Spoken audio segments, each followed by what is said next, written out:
sisters and brothers. Our lives, and the lives of our children and future generations are in danger. The Fukushima nuclear accident is the biggest threat that humanity have ever faced. This catastrophe is killing the life on the seas, and is polluting with radiation the planet Earth. Every day since the accident began 6 years ago, 300 to 400 tons of water has poured into the Pacific, where numerous radioactive elements enter the ocean, and bioconcentrate by orders of magnitude, at each step of the food chain. The planet Earth is being contaminated with poisonous radioactive elements, and as a result, the DNA of the living beings will deteriorate, accelerating the extinction of the species in the planet, including us. Hundreds of millions of us will have to die of cancers and diseases caused by the exposition to this radiation, and millions of moms will suffer abortions due to the deformations of their babies. Humanity and all the life on this planet is in danger, and mainstream media, as usual, don't say a word about this important issue, and keep us distracted with irrelevant things. So please, help to spread this video, since people deserve to know what's going on.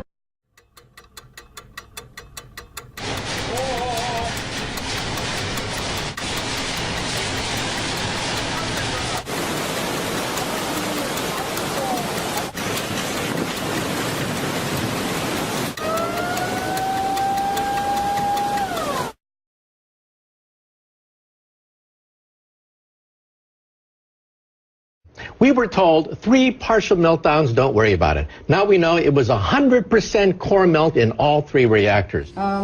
Japan is, by orders of magnitude, many times worse than Chernobyl. Never in my life did I think that 6 nuclear reactors would be at risk.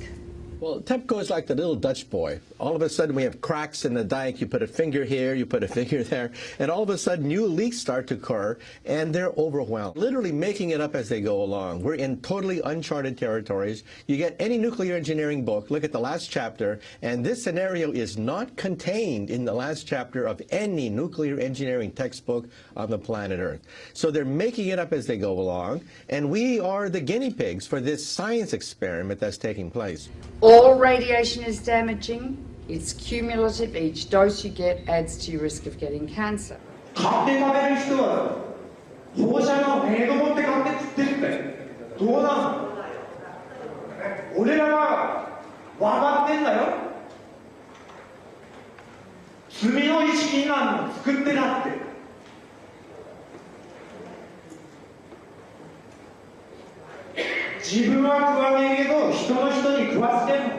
Within days of the Fukushima Daiichi catastrophe beginning, we were getting fallout coming down in rain in the United States, not in insignificant quantities.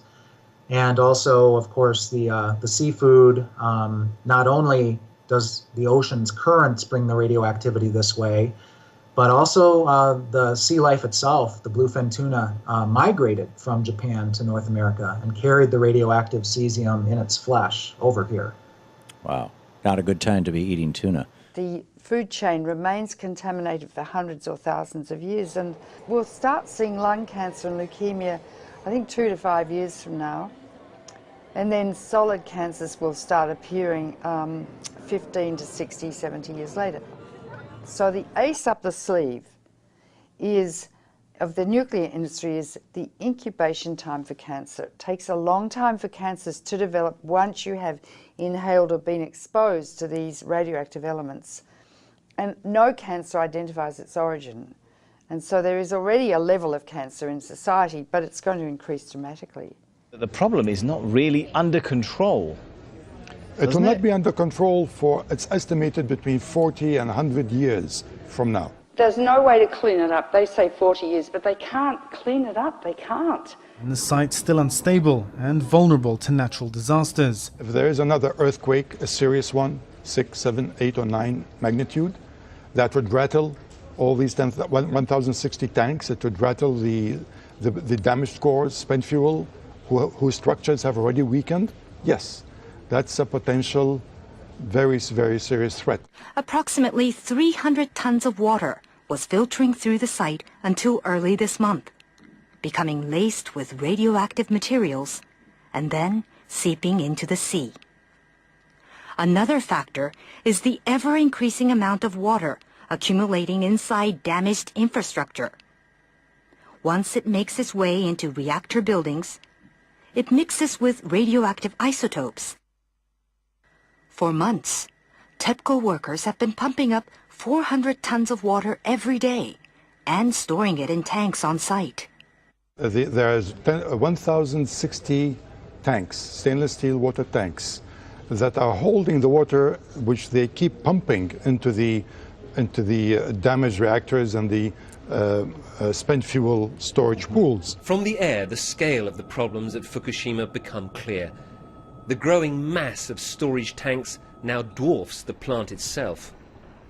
More than 1 million tons of highly radioactive water is now stored here. But the tanks have been hastily built. They're made of steel plates, bolted together, rather than welded.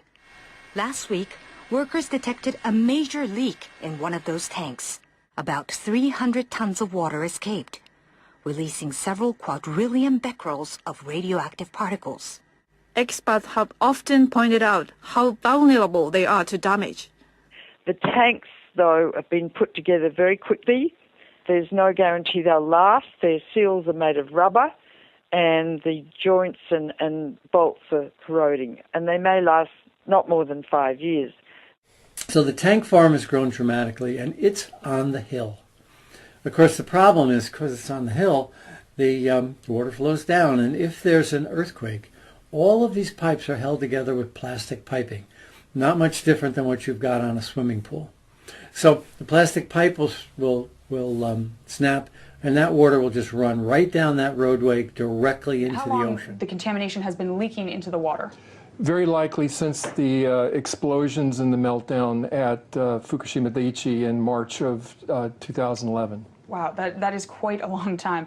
Now, how much and what sort of radiation is leaking into the Pacific? I know there's all different types, so if you can explain that in a little detail. Well, clearly what we've seen now is the movement of radioactive hydrogen, tritium, which is a mobile radioactive isotope, but clearly radioactive cesium, 134, 137, strontium-90.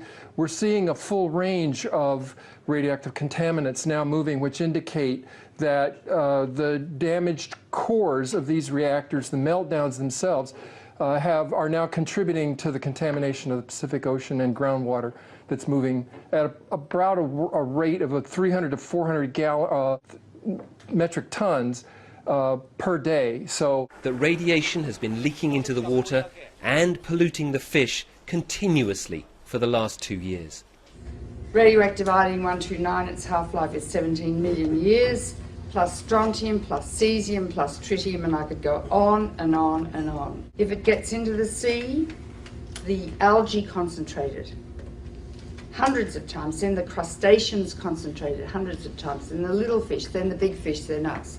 Because we stand on the apex of the food chain. You can't taste these radioactive elements, you can't see them, and you can't smell them. They're silent. This graphic shows the gradual contamination of the Pacific Ocean due to leaks of radioactive water from the crippled Fukushima nuclear plant in Japan. The simulation, which was run by a German Marine Research Institute, shows the entire Pacific waters being polluted by radioactive water in just 6 years. We are dealing with diabolical energy. E equals mc squared. It's the energy that blows up nuclear bombs. Einstein said, nuclear power's a hell of a way to boil water. They need to remove those fuel rods from the pool because if there's another earthquake, Building 4 would go down probably, and all those fuel rods would be exposed to the air and they would burn, and they would release 10 times more radiation or cesium than was released at Chernobyl, huge amounts, and pollute much of Japan and the Northern Hemisphere. So we're in a nuclear crisis at the moment. If there's another earthquake and Building 4 collapses, which contains the cooling pool with fresh fuel, I'm going to evacuate my family from Boston. So they've put a crane on top of that building, which is shaky anyway. And they're going to lift the fuel assemblies out one by one with the crane, and it will be done manually. Normally, those rods are removed by computer control with millimetres to spare. It's a very delicate operation. The fuel rods must be kept submerged and must not touch each other or break. Nuclear experts warn any mishaps could cause an explosion many times worse than that one here in March 2011.